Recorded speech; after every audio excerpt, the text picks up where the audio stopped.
it a certain way and you do it your way and then mess up, I don't want to clean it up because that was your fuck up, not mine.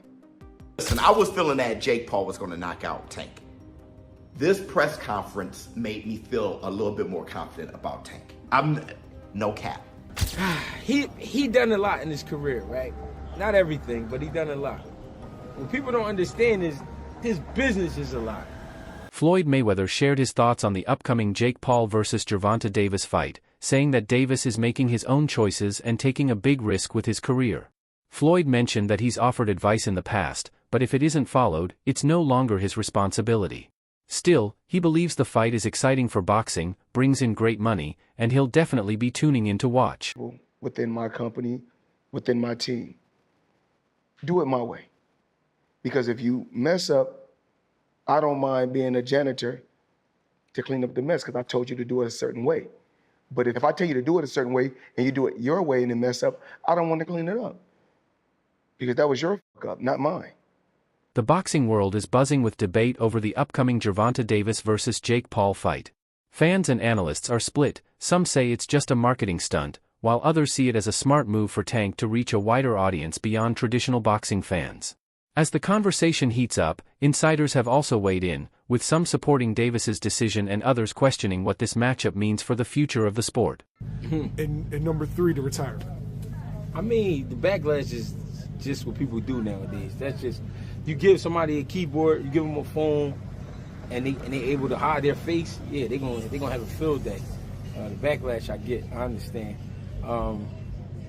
Would you say number 2, not fight Shakur? Yeah, he's saying he'll never fight Shakur, that he ain't gonna do him no favors, that he ain't gonna help him make no money because Shakur broke or something like that. Something along those lines. Yeah, I don't get all that. That's, you know what I mean, that's against the game. Like, you know what I mean? You at least owe that fight for the game. You know what I mean? You owe the rematch to Lamont for the game. But you owe Shakur for the game just because of the 2 style matchups. You know what I mean? But if he feel like he don't gotta fight him, guess what? We can't sit here and just go crazy about it, but it is kind of crazy. Trainer Greg Hackett voiced his frustration over the backlash Gervonta Davis has been getting. He said fans today are quick to judge fighters without knowing what's really going on in their lives. Hackett stressed that if Davis decides to fight Jake Paul, people should respect that choice. According to him, only those inside the ring truly understand the challenges and motivations that drive a fighter's decisions. He also called out fans for trying to control who boxers should face instead of recognizing the hard work and discipline it takes to stay at the top. Hackett's comments echo a wider sentiment among trainers and athletes who feel that social media has turned boxing criticism into non-stop noise. Like, he done a lot in his career, right? Not everything, but he done a lot. What people don't understand is his business is a lot. This whole experience is a lot. The shit these fighters go through is hard to explain. It's hard to explain because people, they can't see it, so they can't understand it. But it's stressful to the fighters because they coming from just getting ready to fight in the amateurs, being prepared, going out there, win, get it done, celebrate, all right, we back to the next camp. To now, marketing. You're talking about marketing. You're talking about lawyers. You're talking about all this shit that you just never imagined. You're like, why do I have to deal with all of this shit? People trying to keep money coming in, so they trying to come up with bright ideas. At the same time, you got a lot of people trying to get shit from you. Another big talking point has been sports analyst Max Kellerman, whose recent comments have sparked strong backlash. Many in the boxing community accuse Kellerman of showing bias, particularly against fighters like Gervonta Davis. In several appearances, he downplayed Tank's accomplishments, claiming Davis hasn't proven himself as a true champion or achieved anything remarkable in his division. These remarks didn't sit well with other analysts, who argue that Kellerman is overlooking Davis's impressive record and knockout power. Critics say his attitude reflects a broader problem in boxing media, a tendency to downplay rising stars while giving more attention to flashy, attention-grabbing storylines. The debate around Kellerman's comments has reignited discussion about how bias and perception continue to shape the way fighters are viewed by fans and the media alike. Because Max Kellerman is full of nonsense. Max Kellerman claims that Gervonta Davis was never a champion, that we've never been a period of time when we looked at Gervonta Davis and said Gervonta Davis is the man in that weight class. bunch of other ridiculousness pouring out of the pie hole of Max Kellerman. Max Kellerman is one of the most biased, bought and paid for journalists that there is in the sport of boxing. And to have him back talking again on and giving his opinion again about the sport of boxing, I promise you is not a good thing. But let's analyze what he had to say about Gervonta, that Gervonta was not ever a champion. That is ridiculous because Gervonta Davis was a champion for the IBF at 130. He was a WBA super champion at 130. He is currently the reigning WBA champion at 135, and there is no other champion in the division for the WBA at the moment. He is the only WBA champion that there is at 135.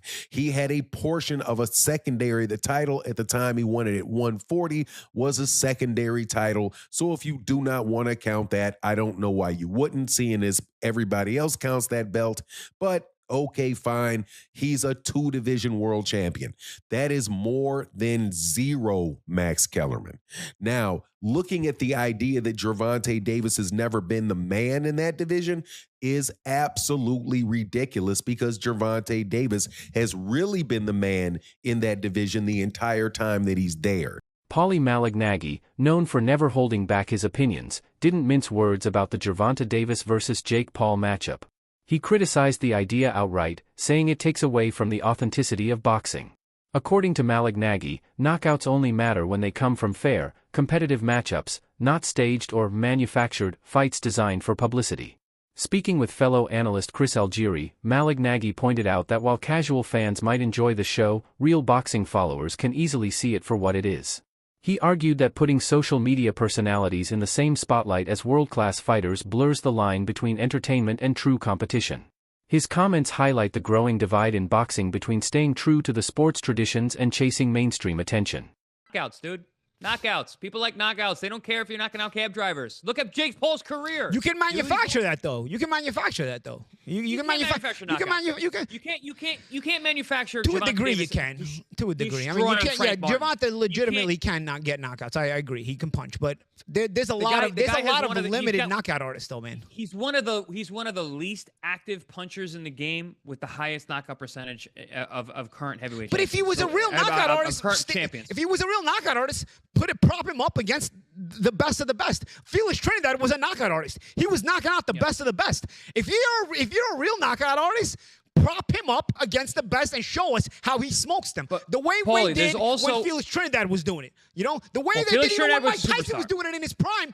Say what you want about the Mike Tyson era. He knocked out everyone from 1986 to 1989. Everyone got knocked out. Everyone. Well, by your standard, you could say that Tyson was, to a degree, manufactured. No, because he fought everyone that was there. Everyone that was there at that time fought. Teddy Ellis will 100% agree with this. With the expense of Witherspoon. They were afraid of him. With the exception of Witherspoon. No, but they all, doesn't matter. He knocked them all out. There was nobody you could say in that era except maybe Witherspoon, who I contracted. You can say the same thing about? Who had contract issues with King at the time. Except for Witherspoon, there is nobody Tyson didn't fight in that era. He knocked them all out. You can't say like, oh, but if he would have fought that guy, I don't know. No, with Davis, there's guys right now that have been hanging around for years. Yo, dude, when you going to fight them? The lightweight division was stacked with talent. Even at 130, it had a lot of talent when he was there. Didn't fight almost any of them. So it's not the same thing as the Tyson era. You want to say anything about Tyson era? Fine. It wasn't as high level or something. He still knocked out everyone.